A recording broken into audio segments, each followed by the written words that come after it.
Okay, so we're going to talk about the gut-brain axis. And this actually should be dedicated to women, because women have known basically forever that they have an intuition or a gut sense.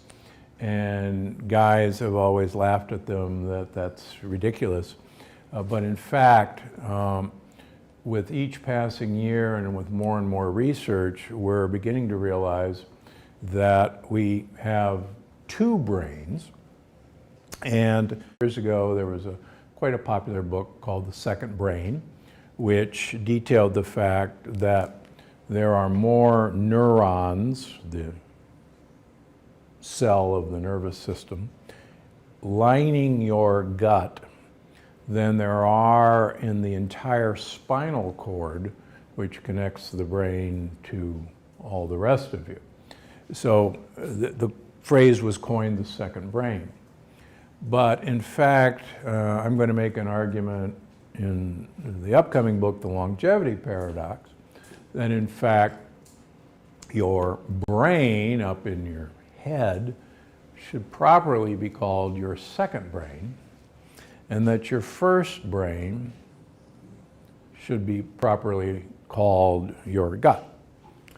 Now, that's a pretty bold statement, but with the previous lecture, we talked about the fact that around 90% of the cells that make you are living in your gut, and that 99% of all the genetic material in you is contained in your gut and your skin, not human cells.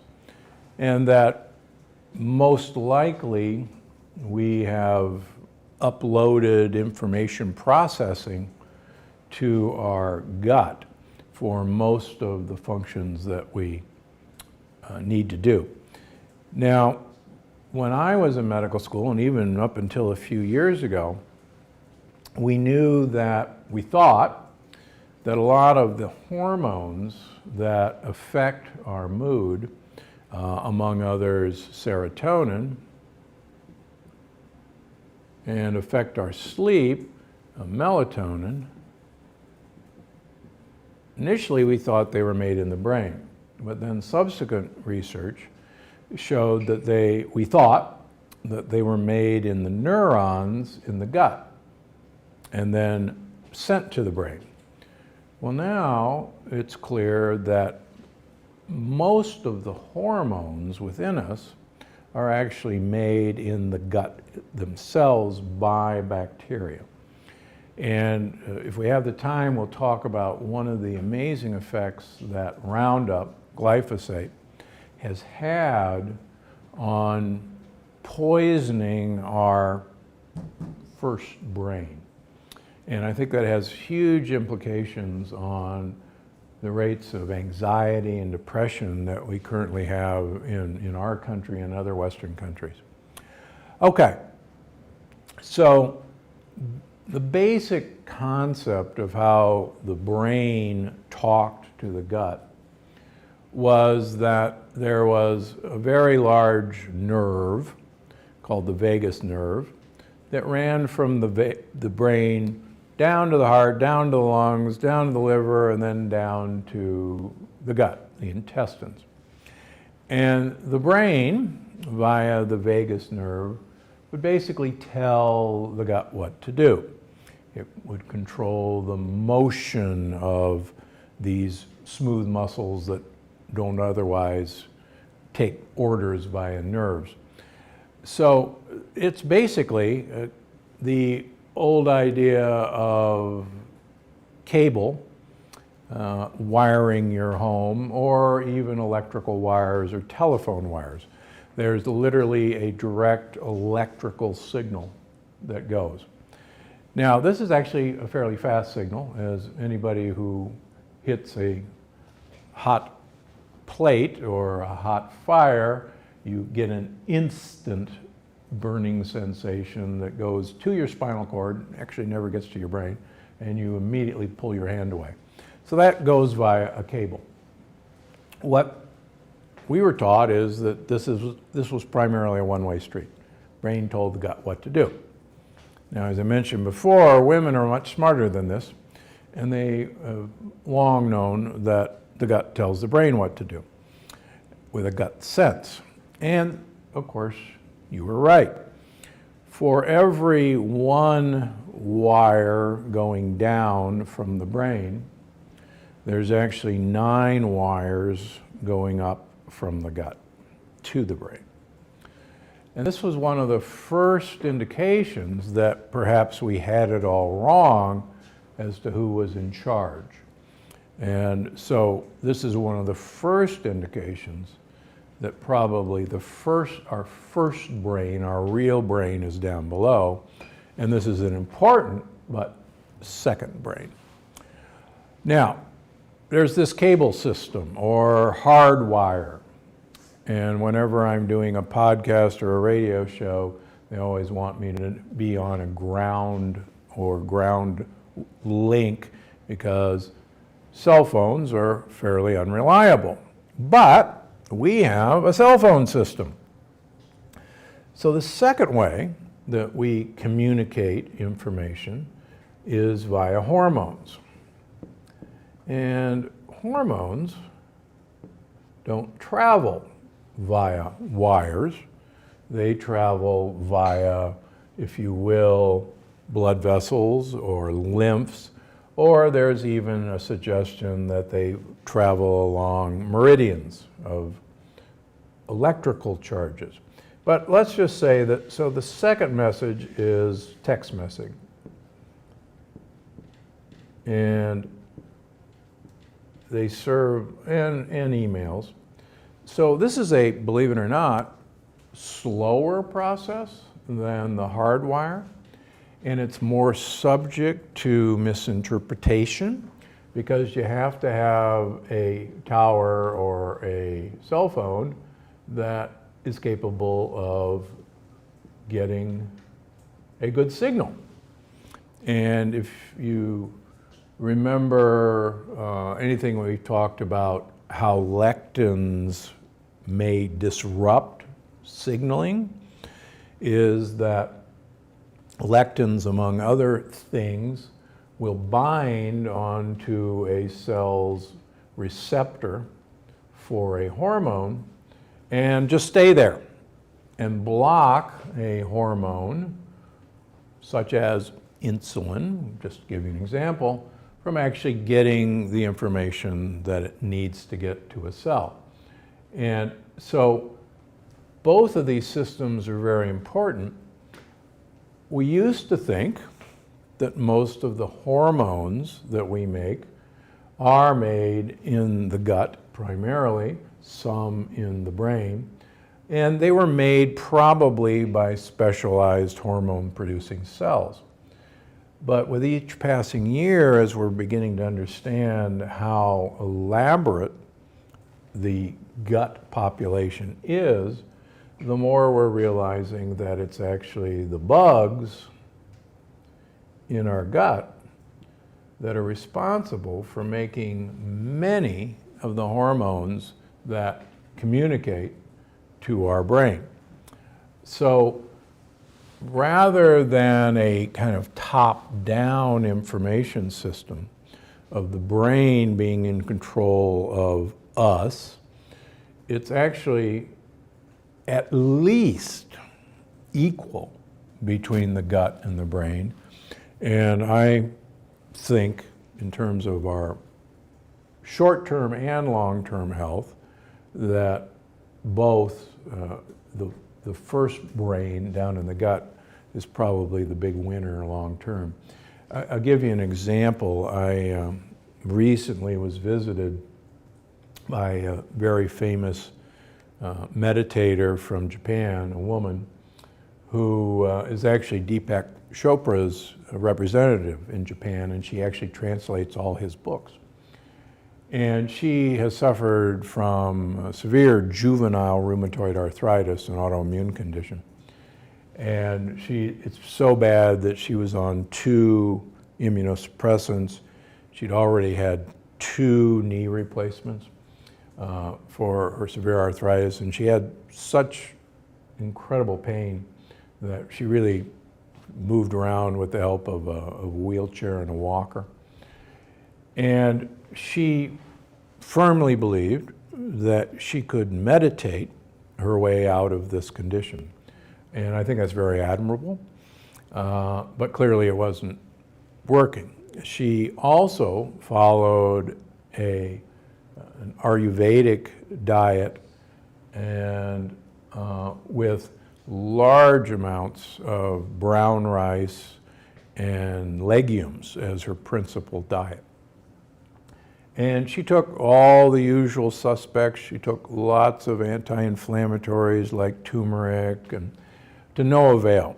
And apparently she was in Vancouver, Canada last December when an acquaintance handed her the Plant Paradox. And she took it home and read it. And I met her in April of this year when she flew to meet me. Beautiful young woman. She walked into my office. She was on no medications. She was pain-free. And what had happened? Well, as much as her second brain tried to overpower what was happening down in her gut, this was actually the problem. And don't get me wrong, meditation actually works extremely well for a lot of things, but meditation has yet to break into this first brain's barrier. And so when this brain is out of whack, the consequences are severe across her. And she's just one example. Let me give you a better example. There was a question on the last time about good bugs and bad bugs. So we know that there's about 10,000 different species of bacteria so far identified in our gut.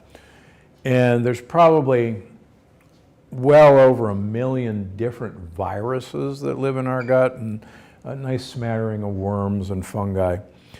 And we're just beginning to figure out what all these guys do, but we can classify them generally as good guys and bad guys. And you know, I call the good guys gut buddies and the bad guys gang members. And the gang members have different food requirements of the good guys. And what's so fascinating about the gang members, and this has been worked out very well in animal models, and there's a couple human models that we can talk about. So the gang members love sugars, simple sugars, and they love saturated fats. Love them. The good guys can't live on this.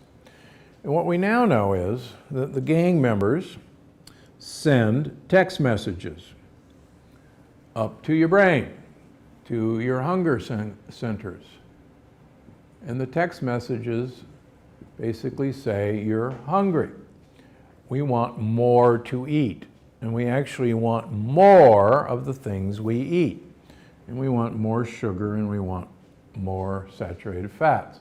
And those of you who have seen Little Shop of Horrors, the movie or the play, the movie had Rick Moranis in it, and an all-star cast, but the blood-sucking plant that poor Rick Moranis had to take care of wanted human blood, and her name was Audrey. And Audrey constantly got bigger and bigger and needed more and more blood. And she constantly said, "Feed me, Seymour, feed me." And poor Seymour had to go out and get her what she wanted. So we now know that the bugs in your gut actually tell you to feed them. Now, the converse is true.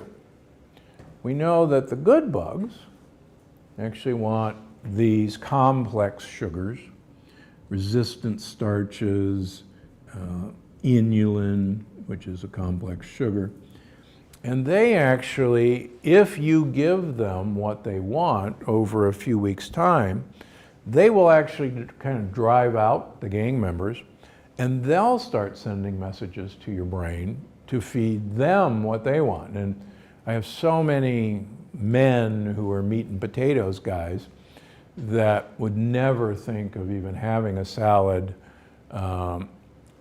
Within 2 or 3 weeks, maybe a month, they'll come in and see me and say, "Doc, this is the weirdest thing. I crave salads. I can't go a day without having a salad. That's really weird, really weird." Well, it is really weird to think that this brain has more control over what you're actually seeking. You're actually seeking foods for whoever is in control of this brain. And this brain, in turn, controls this brain. And there's been some beautiful experiments with germ-free mice, where they've taken germ-free mice who don't have any bugs in their gut, and they give them feces from fat rats. Now, the nice thing about working with rats and mice is they love to eat each other's feces. I have a dog. We won't go into that. And they just love it. So you don't have to give them enemas, fecal enemas. You just give them the other rat's feces. So they take the skinny mice and you give them the feces from obese mice, and lo and behold, the skinny mice will become obese. And this is actually, in the Lancet a few years ago, there was a case report of a woman marathon runner who I mentioned in the plant paradox, who was skinny. She developed the severe intestinal infection called C. difficile or C. diff, which is the ultimate gang member. And she got it by getting a lot of antibiotics, and it killed off all her good bugs, and the gang member took over. So one of the ways we treat that now is a fecal transplant. And a fecal transplant is exactly what it sounds like. We take feces from healthy volunteers. I was actually one in medical school back in the dark ages at Georgia, where we actually used fecal transplants to cure this problem. And once a week, they would take around a honey bucket, we called it. And medical students would take a crap in it, and then we'd put it in a Waring blender, a Vitamix, and homogenize it, and then we put it in an enema bag and shoot it up one of our patients' rear ends. So that's a fecal transplant. So it's now actually recognized therapy. So this woman in England had a fecal transplant. We like to try to get a close relative, because it turns out that people who live together share their same microbiome. And it turns out one of the theories of why fat families are fat is that you all share the same obese microbiome, and skinny families are skinny because you share skinny microbiome. And it's not willpower, you're being controlled. So this woman, marathon runner, gets fecal transplant, gets cured of C. difficile from a niece. Now her niece was about 30 pounds overweight. Within a year, the marathon runner, despite returning to marathon running, gained 30 pounds. Ate exactly the same foods that she did before, because she's a healthy runner. Well, how'd she do all that? Well, it turns out there's another really interesting twist to the subject that we talk about a lot in the plant paradox. The obese mice are obese not only because they have bugs that make them seek out other food, but the bad bugs are actually very efficient at extracting food from the things you swallow, and sadly, they're actually very efficient at passing it on to you. In other words, they're the gateway. And so even though this marathon runner was eating pretty much the same thing, and believe it or not, the skinny mice were being fed the same rat chow that they were getting before they were given the obese mice bacteria. They all gained weight because these bugs were very efficient at extracting calories, but then passing it into things that we could absorb. Now, what's really interesting is the good guys, they actually, if you will, are rather greedy and don't want to share. And so they take the foods that we give them, particularly inulin and oligosaccharides, and they do two things with it. They make more bugs, more kids, and they make a particular kind of fat that are called short-chain fatty acids that are called, and the most important one is, butyrate. Now, butyrate gets its name from butter, or butter gets its name from butyrate. There's a little bit of butyrate in butter. Now, don't turn off the set and go running for the kitchen and get some hot buttered popcorn.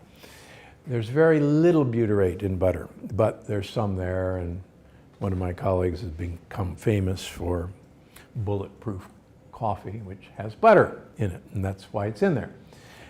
Anyhow, butyrate, it turns out, is the primary fuel for neurons. And more importantly, it's the primary fuel for the mitochondria in all of our cells, but in particular in neurons.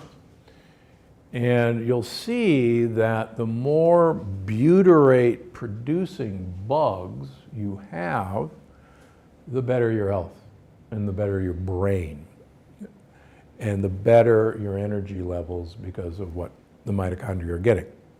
Okay, so these guys take everything you eat, make some butyrate in exchange. Oh, by the way, butyrate, if you listen to the last lecture, is essential for the cells that line our gut as their main fuel supply. And the more butyrate they get, the plumper and healthier and happier they are, and the better off you are long term. The bugs, the additional bugs, come out your rear end, and then you have Terry Walls looking down at that giant coiled snake in her toilet. So they took most of the food you ate and made more of them. So it's a win-win. They give you, in exchange, this incredible clean burning fuel source that helps plump up your gut, makes your brain happy, makes your mitochondria work, and they take most of everything and make more bugs, and you poop them out, and you stay thin. And again, that's why you can have someone like me, who lost 70 pounds doing this, or Kelly Clarkson, who lost 37.5 pounds without exercising. And people say, that's a miracle, how'd you do that? Well, she got rid of her gang members by starving them to death. The good guys moved in. They ate most of what she swallowed, and in return, they gave her what she needed to go on. And so what we see with most people is that weight loss is basically a side effect of getting your gut back into order. And it's a side effect. You don't have to, this is not about deprivation. This is not about, I've got to have willpower. Willpower comes from here. The willpower you want actually comes from here when you've got text messages from your good bugs saying, feed me the stuff I want. And the bad bugs are no longer giving you information to seek out the stuff that they want. Okay, now, let me, actually this is a good time to talk about glyphosate or Roundup. Roundup is now ubiquitous in all Americans, all North Americans. Roundup used to be, most people have heard of Roundup as what we spray on our weeds in the yard. But Roundup was originally developed for GMO soybeans. And Roundup is an herbicide. It kills plants. And it does so by blocking a hilarious pathway called the shikimate pathway. And it allows plant cells to divide and reproduce. Humans do not use the shikimate pathway. And so when Monsanto invented Roundup, they assured us that Roundup was perfectly safe because we don't have the shikimate pathway to make cells. What they didn't tell us is that bacteria use the shikimate pathway to reproduce. And so Roundup initially was sprayed on soybeans, subsequently was sprayed on corn, canola, and sugar beets. Now Roundup is sprayed on almost all conventional grain crops as a harvesting agent. And I won't bore you with the details, but it's much easier to harvest corn or soybeans or wheat or rice or canola if the plant's already dead. Makes it far easier to separate the seed from the plant. So now Roundup is sprayed on conventional crops so that these very expensive harvesters can be at a particular field on a particular day when the crop is dead. Now, so now Roundup is on all of these products. It's then fed to our animals as feed. Now, nobody goes around with each individual kernel and wipes off the Roundup. It goes into the animals.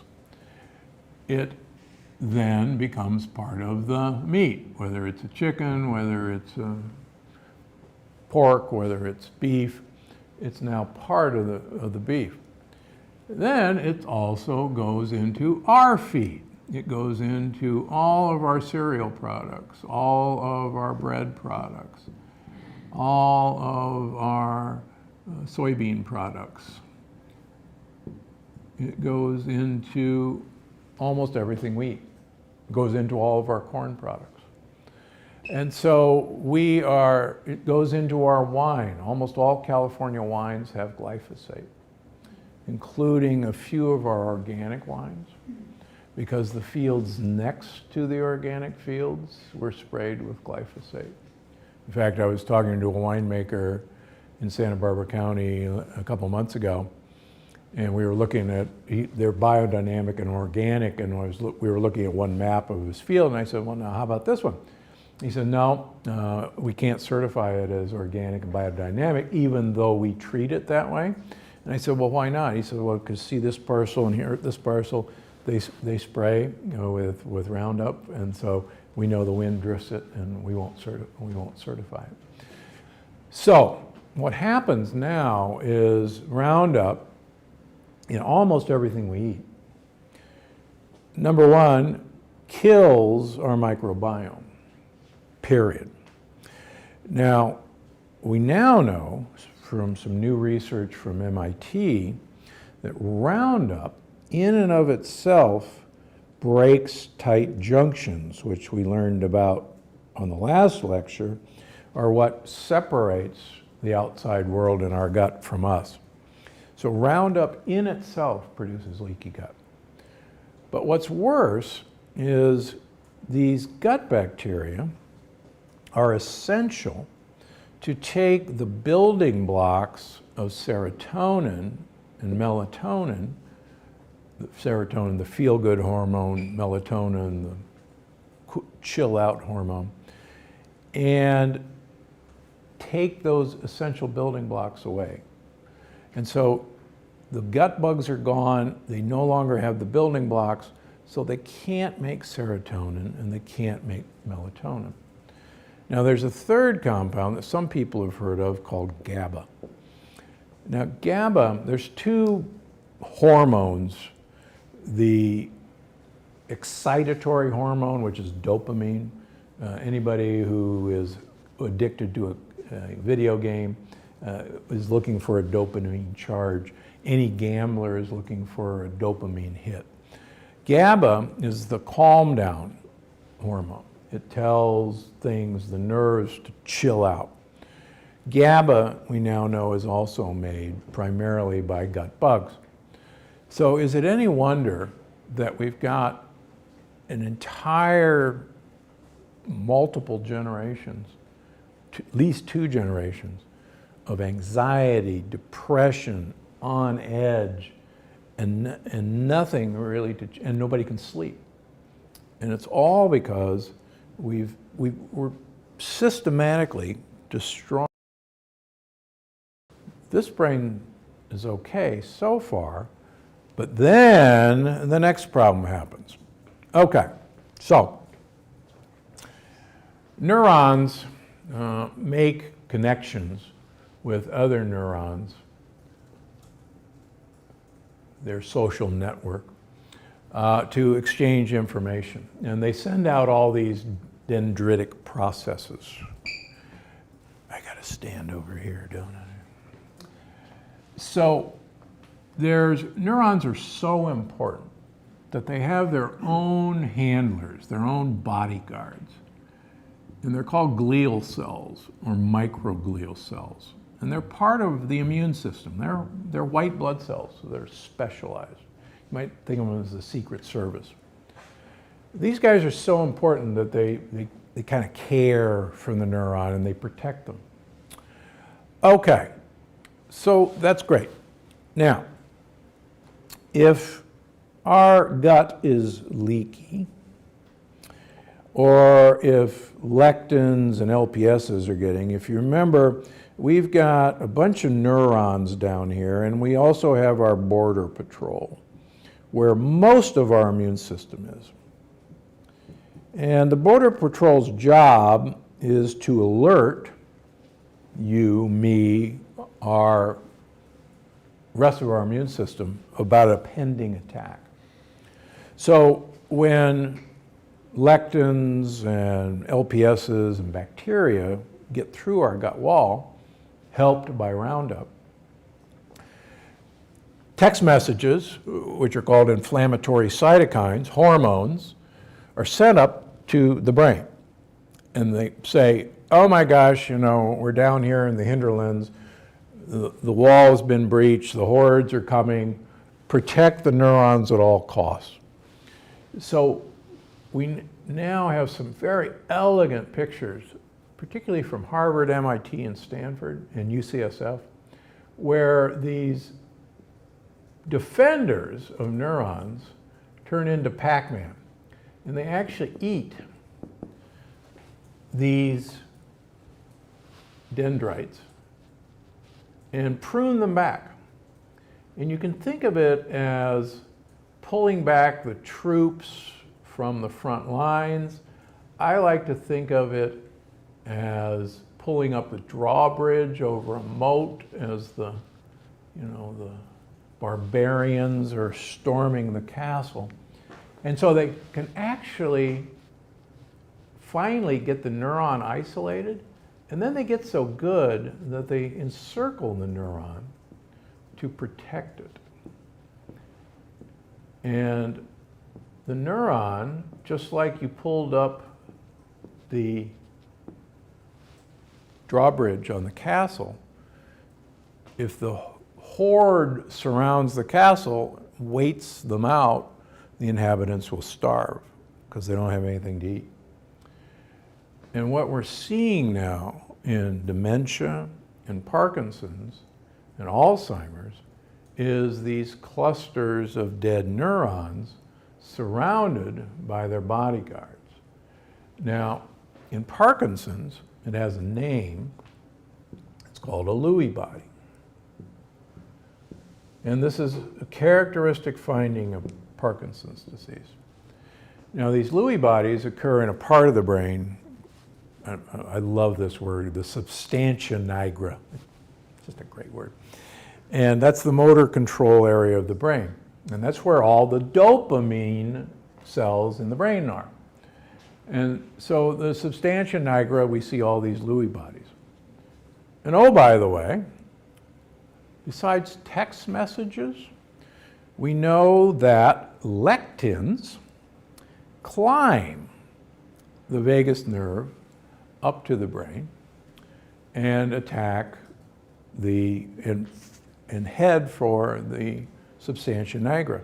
This has been proven in animal studies, but it's also been proven in humans, where a number of humans used to have an ulcer operation where we cut their vagus nerve to cure their ulcer.